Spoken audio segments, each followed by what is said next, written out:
இப்போ நம்ம ஹோட்டல் ஸ்டைலில் பூரி கிழங்கு மசாலா எப்படி செய்கிறதுன்றத பார்த்துடலாம் வாங்க.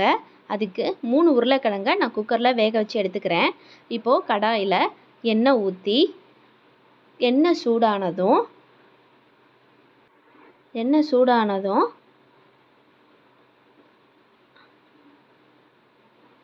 கடுகு, கருவேப்பிலை,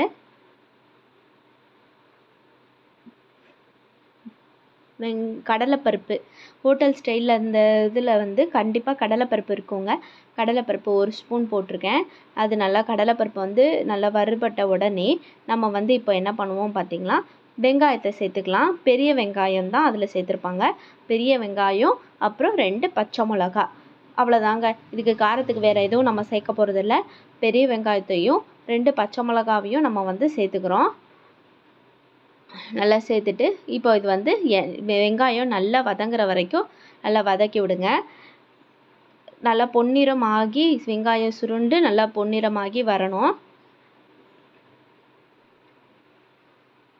இப்போ நல்லா வதங்கிக்கிட்டு இருக்கு.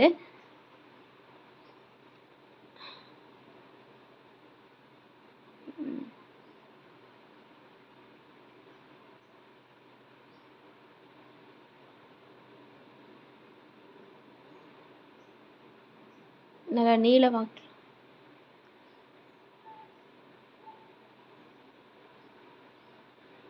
இப்போ வெங்காயம் நல்லா வதங்கினதுக்கப்புறம் கட் பண்ணி வச்சுருக்க தக்காளி சேர்த்துருக்கலாம். ஒரே ஒரு தக்காளி சேர்த்துருக்கேன். ஒரு பெரிய வெங்காயம், ஒரு பெரிய சைஸ் தக்காளி. இது நல்லா வதங்கட்டும்.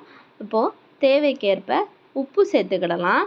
உப்பு சேர்த்து நல்லா இந்த வெங்காயமும் தக்காளியும் நல்லா எண்ணெயிலேயே வதங்கி சுண்டி வரணுங்க. அப்போ தான் டேஸ்ட் வந்து சூப்பராக இருக்கும்.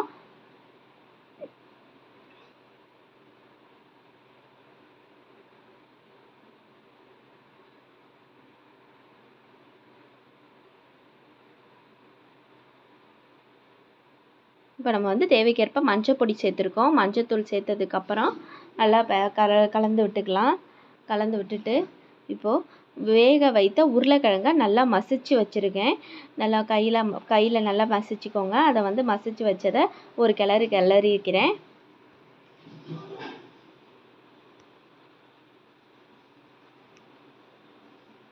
கிளறினதுக்கப்புறம் இப்போது தேவைக்கேற்ப தண்ணி ஊற்றிக்கோங்க. தண்ணி ஊற்றிக்கிட்டு தேவையான அளவுக்கு தண்ணி ஊற்றிக்கலாம்.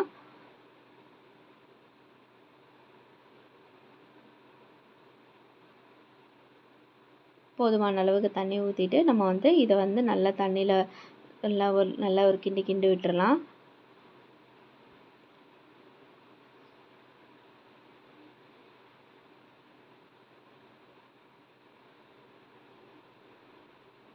இப்போ நம்ம என்ன பண்ண போகிறோம் அப்படின்னா, 1 ஸ்பூன் கடலை மாவு நல்லா தண்ணியை ஊற்றி கட்டி இல்லாமல் கரைச்சி வச்சுக்கணும்பா.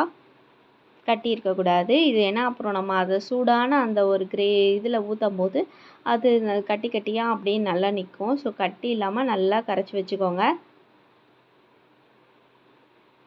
இப்போ இது ரெடி ஆயிடுச்சு.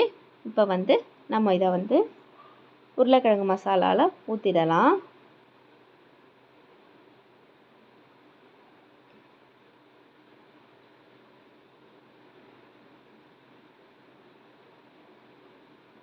இப்போ மசாலா நல்லா கட்டியாகி வர்றதை பார்க்கலாம். இப்போது நம்ம வந்து கடலை மாவுக்கு பதிலாக நம்ம பொரிக்கடலையை கூட அரைச்சி யூஸ் பண்ணிக்கலாங்க. பொரிக்கடலையை நல்லா மிக்சியில் ஒரு 3-2 பவுட்ரு பண்ணி அதை வந்து கரைச்சி ஊற்றினாலும் அதுவும் நல்லா திக்னஸ் கொடுக்கும். கடலை மாவு யூஸ் பண்ணாதவங்க இப்போ கொத்தமல்லி தழையை தூவி இறக்கிடலாம். கமன்னு நல்லா உருளைக்கிழங்கு மசாலா சூப்பராக ரெடி ஆயிடுச்சு. இது வந்து ஒரு பூரிக்கு செம்மையான சைட் டிஷ்ஷுங்க. இது வந்து நல்ல ஹோட்டல் ஸ்டைல் இதில் இருக்குது. இத்துடன் இந்த வீடியோ நிறைவு பெறுகிறது. நம்ம வீடியோ பிடிச்சிருந்தால் லைக் பண்ணுங்கள், ஷேர் பண்ணுங்கள், சப்ஸ்கிரைப்